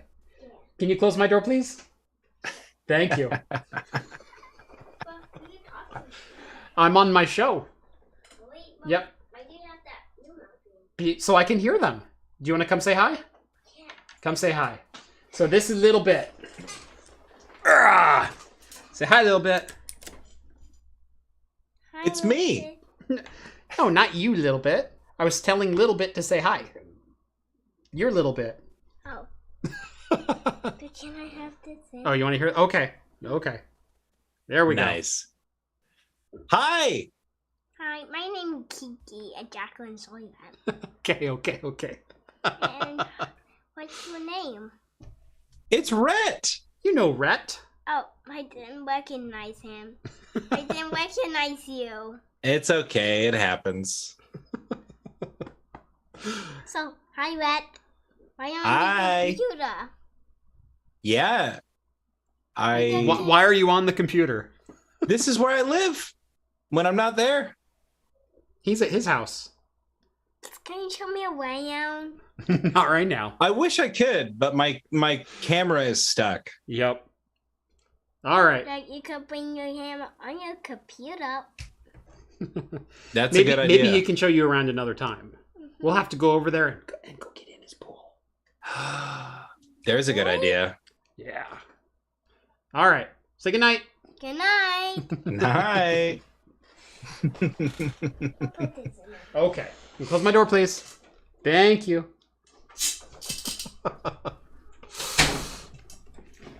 Oh, adorable. Jeff says, tell her not to give out your family's social security number over the call. I know. Any other family secrets you want to reveal? Here's a list of my dad's deepest, darkest fears and an exact floor layout of our house. Combination 2 is security deposit boxes. Oh, she's so sweet. I love He takes sleeping pills and at 2 a.m. can barely... I love that she never recognized me. She didn't recognize me yesterday either. Yeah. And it was because I wore a hat for the first time in a long time. And then when I shaved my beard and I had the mustache for the first time, I showed up and she's like, hi, good to meet you. And I was like, hey, it's me. It's Rhett. And she's like, oh, okay. And then later on, Jeff was asking her about that. Like, well, you said you didn't recognize it. And she goes, well, it's because he's wearing a clean shirt today. That was funny. The funny thing is I was wearing a brand new shirt that day. Brand new. I'd never worn it anywhere. And I wore it there. She's like, he's wearing a clean shirt. Elmas chimes in and says, talking about wild cards. Well done. Mr. Gearling goes, wait, we should get her back on weekly. Reveal all the deep, dark secrets of Jeff. He actually drinks Miller Lite during the week. He's a Bud Light Platinum kind of guy. Yeah. Copper Reserve Lager. He doesn't want to admit he drinks Bud Light, but he drinks Bud Light Platinum. It's different, okay? Well, and then the kingpin of super chats over here, Zachary Solace. I can't even count the number of shows I've been on where this happens, and it just keeps happening. And I was going to make an impassioned plea earlier, like, now that you all know what Jeff is doing here and who Jeff is supporting, you must continue the super chats. By the way, that's only one of my 3 kids. Yeah. Now imagine all 3 on camera. Yeah. Being super cute. Zachary with a $500 donation. Thank you. My family eats for another week. I live in Oregon. It's some of the highest cost of living in the nation. Like, I did pay $7 for a gallon of milk the other day. Yeah. So. Yeah. Zach is single-handedly keeping the economy afloat. Certainly my economy. Keeping my cash flow rolling. And Jeff's responsible for 2 economies right now. I pay 2 mortgages, and one of them is not mine. Sadly, I think one of those is more than yours too. Like, and not like, I'm not bragging. I'm saying like he's doing a lot of heavy lifting. Yep. Yeah, I'm paying for 2 houses, and I get the cheaper one. In a way, you're paying for 3 houses. That's true. God. When you put it that way. Oh, Lord. Well, she was adorable. Yep. So that's a little bit. She just turned 5 this last month. So, yeah. Speaking of wild cards. Anyway, yeah, no Oregon or Michigan on this list, but that's not the best part of this list. The best part of this list is the best beer names of the year. Right. These were great. Let's start. I feel this is in reverse order. I feel like number 1 is at the top and number 10 is at the bottom. So I'm just going to read these from bottom to top without showing them on screen. So from Elmhurst Brewing Company in Illinois comes the Julius Squeezer IPA. Solid turn of phrase. I like the rhyming. It's good. Red Bear Brewing tastes like flannel. That's a good one. I like that. That's a good one. For the first gose pun, there goes my pickle. There goes my pickle. That's got to be a pretty good one. So it's like pretty it's good. A Gosa with pickle? Right. Like, I'm not talking about the name. I'm talking about the beer. Oh, I'm talking about the name. Right, because tastes like flannel, that has to be an IPA, right? It's got to be an IPA. Right, okay. There's no other style of beer that could possibly be, and it's got to be like double dry hopped, super dank. Like, and I wonder, it's got to be like a Pacific Northwest style. It has to be. I mean, I know it's from Washington D.C., but like they do that, right? Well, they could use like Chinook hops, and to them it'd be like, this is the bitterest, most hop forward thing I've ever had. And it's like a 4%, pale. At one point in the last few years, there was like 5 people from my tiny hometown working in Washington, D.C. So like we've got it, like the Northwest has a fairly sizable representation there. Yeah. 5 people at least. I mean, I come from a small town, very small town. 5 people is a large percentage of like the number of people I went to high school with. Like, we're talking big fractions here. Yep. I'm going to interrupt this list. Gearling chimes in with $10. Thank you very much, Mr. Jeff. Go subscribe over to Jeff Gearling if you love the home lab stuff. He does a lot more development and programming stuff than I do, but he also goes crazy with Raspberry Pi projects. Nice. Yeah, Redshirt Jeff and I would get along quite well, I'm sure. But yeah, go subscribe to Jeff Gearling. And Drake says, hey guys, wanted to pop in and say hi, even though it's mine and the wife's anniversary. Cool. How long has she been married? Sorry, that's a terrible joke. Congratulations, you two. But seriously, go enjoy your anniversary. Unless you both enjoy watching me, in which case that's a little weird, but I'm flattered. Hello. Okay, so there goes my pickle from Kunai Brewing Company in Florida. From Listerman Brewing, it's pronounced Frankenstein with a PH. But that one made me giggle more than just about any other on this list. The Common Beer Company out of Ohio, I need more cow Belgian. That's not too bad. I like that. I need more cow Belgian. From Streetside Brewery, also in Ohio, who's a good beer? Who's a good beer? By the way, if anyone can find these and like send them to me, that would be amazing. From Pilot Brewing in North Carolina, Kolsch me if you can. I like that. It's fun, lighthearted. Who's your head brewer? Frank Abigail? Nice. That was good. That was a good one. Thank you. With the second Goza pun of the day from Spider Bite Beer Company in New York, it goes in your mouth. That's pretty good. It goes in your mouth. Yeah. Also, yeah, Spider Bite Beer Co. New York, like, there's like, I don't know, there's multiple layers to this one. I'm not going to unpack them, but yeah. Number 2, Up Schitt's Creek. Now I need to spell those out. SCHITTS KRIEK. Up Schitt's Creek. That is from Lost Province Brewing in North Carolina. And from New Ales Brewing in Ohio. Ohio's got 3 on this list. I know, yeah. There's a little bias going on here, I think. Well, people in Ohio have nothing better to do but name their beers. That's right. Still not as bitter as your ex.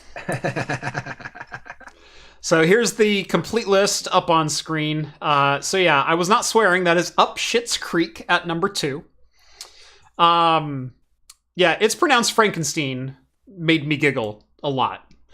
But yeah, still not as bitter as your ex. That's got to be number 1. I mean, that's pretty good. Straight up. Finally, there is a new distillery out in Kentucky, in Louisville, Kentucky, called Copper and Kings, and it's releasing its first bourbon. But you cannot buy it. Well, how could that be? They're releasing their bourbon. Yes. you have to go to the distillery and bottle it yourself. I kind of want to fly to Kentucky. I was just thinking to myself, like, how do we tie this into craft computing? We could totally do this along with a couple other trips that I may or may not be planning. It's close enough to some other things that I'm looking at. We might be able to make this as a little like side venture. This sounds great. This sounds amazing.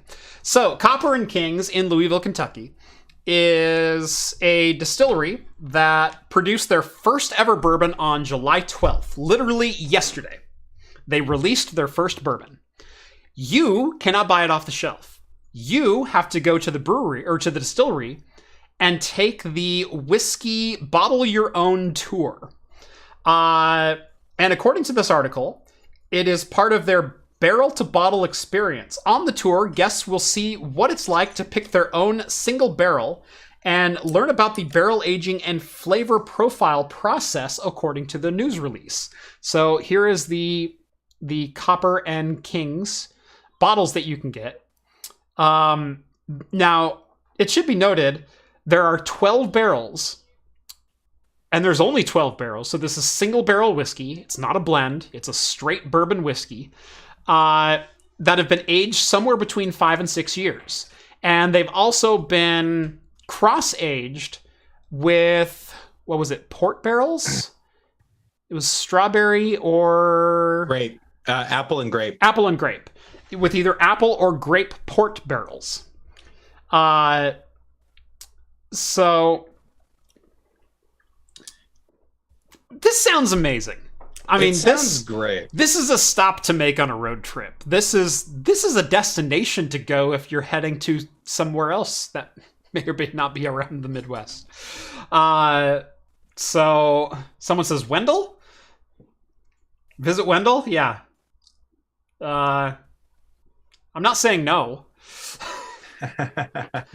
I'm saying I haven't talked to him about it yet, but I'm not saying no. Yeah, but like this is within 200 miles. That's a 3-hour drive. We could totally do that. I think so. I think we need to come home with some bottles. This sounds fun, right? I mean, and what they have 14 barrels. I think there's about 200 bottles per barrel. Yeah. I mean, how much to just buy a whole barrel and then have that be the craft computing / Copper and Kings signature release? I really need to partner with both a distillery and a brewery and get a name out there. Get an official craft computing brew that people can buy. If only there were brewers around here. If only I knew someone with a cannery that might be able to facilitate such a request. What's interesting, I've heard of people who have, like, you know, on their wedding days or whatever, or like when their child is born, they buy a barrel. Yeah. And then they allow it to age. And when it's ready, they've got cases to just give out on the holidays. You know, it's like, here we go. Right. Or better yet, you wait till that kid hits 21 and then you bottle it all and you give it away to everyone and you ring in the christening of a new king. I like that. It's fun. Yeah. Yeah. Okay. Well, we'll have to figure out how to shoehorn this one in. The cost of the tour is $35. But the cost of the bottle is additional $65. But that's just, I've spent more than that off the shelf. Yeah, true. Me too. Yeah. That's not even a moderate trip to the liquor store anymore. Yeah, I think we need to make that happen. All right, I'm going to go ahead and write the email now, see what we can get going with them. Yeah. You know, let's talk tomorrow. Like, get the email drafted and save it in your drafts. I've got a couple things to talk to you about tomorrow. Okay, I like it. Little peek behind the Craft Peter's curtain for you guys there. Don't forget to carry some orange cream soda for Wendell. Oh, of course. I know what the man drinks. I know what everyone drinks. There's one thing Jeff's known for. It's high quality segues.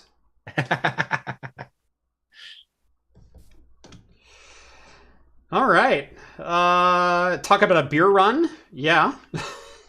The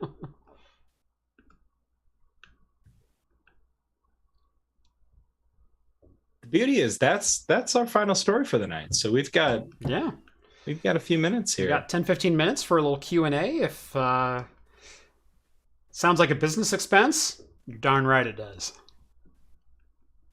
John Jay, make sure you wear a clean shirt. That's right.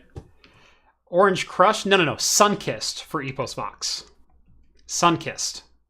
Sunkissed is the one true orange soda. That's right. Orange Crush actually legitimately sucks. Not going to disagree with that. Sunkissed soda. Sorry, that's how Epos always says it. So. Yeah, Epos Vox is near Louisville. I'm aware. Could turn this into a Cannonball Run sequel. Yep. I may or may not be bringing a car on a trailer for this trip. Well, Tesla makes a brand new trailer. They do. They do make a brand new trailer. We talked about that last week. Infinite range. Yeah, just plug it in while you drive, baby. Caution, wide load. I don't know why nobody thought of this before. You got cars passing you with signs written on paper. What's the Wi-Fi password?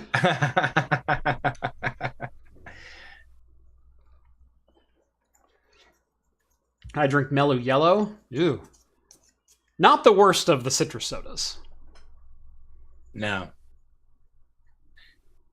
No, Mellow Yellow's all right. Mountain Lightning is the worst of the citrus sodas. Yeah. That's the Walmart version. Is it? Yeah. There's a hierarchy. There's Mountain Dew. There's whatever Coke decides is theirs at the time, whether it's Surge, whether it's Mellow Yellow, whether it's whatever else.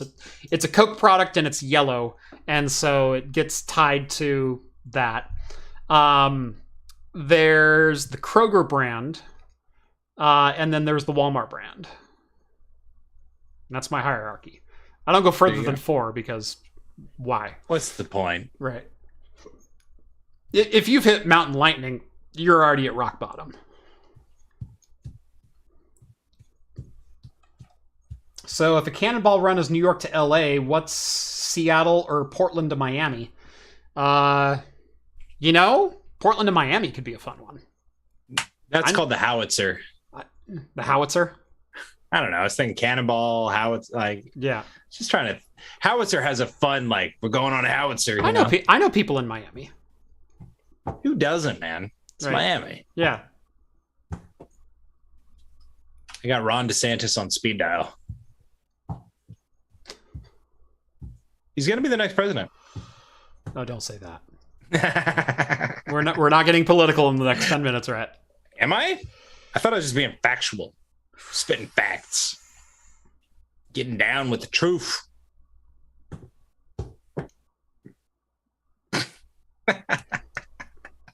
I don't know if you knew the cameras are on right now. Oh, shoot. And there's somebody put a microphone in front of me. Yeah. No, they captured my jokes. Drake says, I'm a Dr. Pepper guy myself. Anymore, I'm a Dr. Pepper guy. I'm all about the physicist. Just kidding. Dr. Pepper is way better. I could do a Dr. K from time to time. I actually Diet Dr. Pepper is legitimately the king of sodas. So, I'm sorry, what? Diet Dr. Pepper? I'm sorry, you cut out there. It sounded like you said Diet Dr. Pepper. This just in, everybody. Jeff is wrong. Wow, it happens from time to time. You need to check your sources on that. Diet Dr. Pepper is the king of sodas. What do you guys think about the exact same crispiness and flavor profile, all 23 spices, but without the grittiness in your teeth of all that sugar? But with that aspartame aftertaste. There's no aspartame. They use a completely other artificial sweetener. Yeah.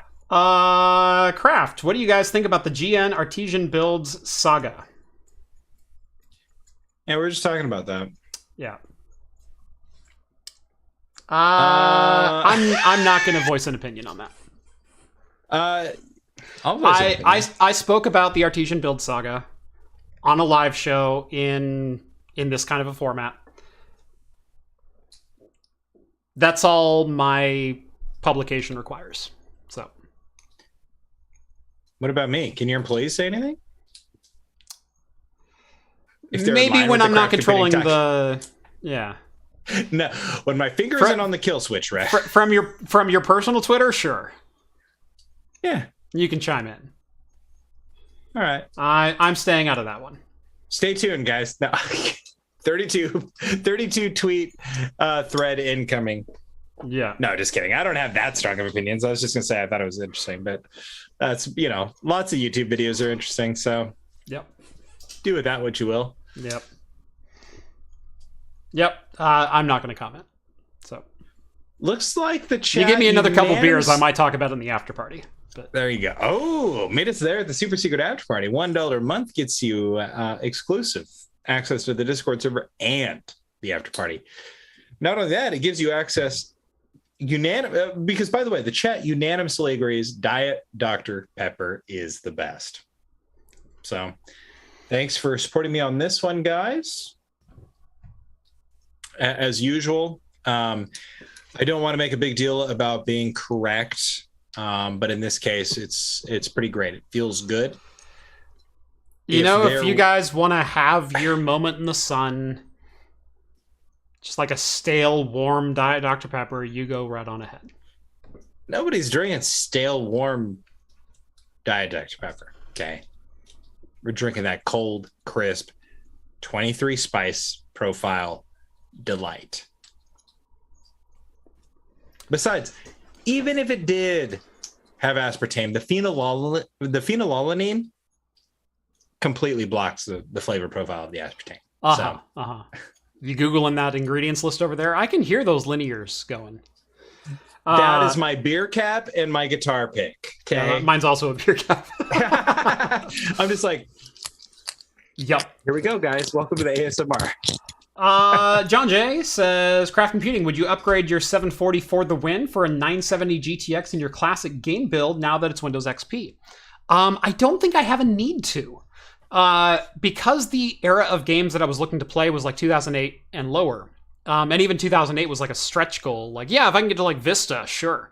But mainly it was like late 90s to mid 2000s. It was that 97 to 2005. Games of that era, unless they have been rewritten or have new installers, are notoriously difficult to run, especially once we went to 64-bit operating systems, because a lot of the dependencies are based on 16-bit code. And so unless there's been work done to make them run, they don't run very well, if at all. And so that was the main point of the entire build. And honestly, the GT740 slays anything that I put in front of it. There's no need to upgrade a graphics card at that point. Like, it's diminishing returns. It's like I can run like any game from 2008 and earlier at 140 FPS. What do I need? 290? At the expense of more heat and more power. Like, I like the 65 watt TDP. So, if I got the right 750 Ti for the right price, I might drop that in there simply because it's a faster card at the same TDP, because it's a Maxwell-based card with like double the CUDA cores, and it's 2 gigs of RAM instead of 1 gig. But I just don't think I would go full Maxwell, like 950, 960. I don't think it's worth it, because my retro monitor is going to be a 60 hertz anyway. Like, there's just not a point. Christian sent over another Canadian buck. Thank you very much. Elma sends over 500 yen. You need a new video editor. The current one has no taste. Unfortunately, I knew that going in, and it's a pre-existing condition. So I might have no taste. Okay, that's a given. Okay. But I got class. I got charm and wit. Okay. Yeah. John says I could really test out those monitors I love. That's probably true. Let's see. I did have a question earlier on. Where did that go? Basically asked what we thought of the new schedule. Thank you for the new schedule. I'm glad to watch it live. And I had a couple people ask, what do you think of the new schedule? I'm liking it. I'm liking the 6 p.m. start instead of the 8 p.m. start. I have a little bit more energy. Yeah, amazingly more lively. Yeah. One of the things I do every single night is I tuck each of my kids into bed individually, and my kids go to bed at 8. And so before on Wednesdays, I would get a hug and a kiss at like 7:30 and go, okay, now go away. Daddy's busy. And now it's like, yeah, I have to eat dinner on my own, but now I get to get off this and go read my kids' stories. And it's like, that's super cool. And not only that, Talking Heads for a long time kind of flatlined in an audience. We were getting repeatedly or regularly like 200 viewers concurrently during the show. And I feel at that level, it's a very sustainable show. When I started like struggling to hit 100 in a live show, that was cause for like, okay, we need to change something up. And I think the thing to change was just make it at a better time slot. So, yeah. Tech Potato, what the what? Howdy from San Francisco. Hello. Howdy from the north. Yes. Yeah, I doubt you're making it to the Northwest, otherwise I would have heard from you by now, but welcome back to the States, and hope you have a fantastic stay and safe travels, and everyone go subscribe to Tech Potato as well. Dr. Ian is in chat. Ian, if you're not doing anything, we're going to be in the after party in like 5 minutes, so come hang out. Ian, as a doctor yourself, we need to know, do you prefer Dr. Pepper or Diet Dr. Pepper? This is the real. We'll have to let a real doctor decide. I thought you were going to go, Ian, as a doctor yourself, I've been wondering, does this rash look like a... Yeah, I'm not going for the Howie Mandel TikTok or tweet or whatever that was. Did you see that? I didn't see it, but I saw the fallout. Yeah.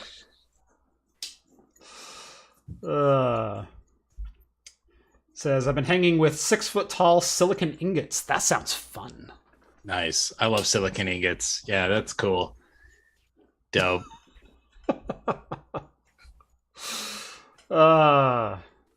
Anyway. I think that's going to about wrap it up. It is 10 past the hour, so we'll call that a show. After party from San Francisco Airport Lounge. Woo, nice. Heck yes. Now we're talking. Yeah. All right. Thank you so much for watching episode 243 on Talking Heads here on Craft Computing. Make sure to catch us every Wednesday night at 6 p.m. Pacific time for the latest in beer and tech news. Subscribe to the channel if you haven't done so already. Drop this video a like. Did I already say follow me on Twitter? No. Follow me on Twitter at Craft Computing for daily shenanigans. Follow Rhett on Twitter at RhettIsAwesome for whatever it is that he does. 6-foot-tall silicon. 6-foot-tall silicon I got is someone's porn name. Thank you, Ian. Yeah. Hope you all enjoyed the show. It was fun hanging out. Join the Patreon if you want to take part in the after party, or you simply like the content that you see here. Minimum contribution of $1 per month goes directly back into content and really does help keep the lights on around here. So we do very much appreciate it, and you can chat with me throughout the week and everyone else who hangs out over on the Discord server. That's going to do it for us. Thank you all so much for watching, and as always, we'll see you next week. Cheers, everyone. Cheers.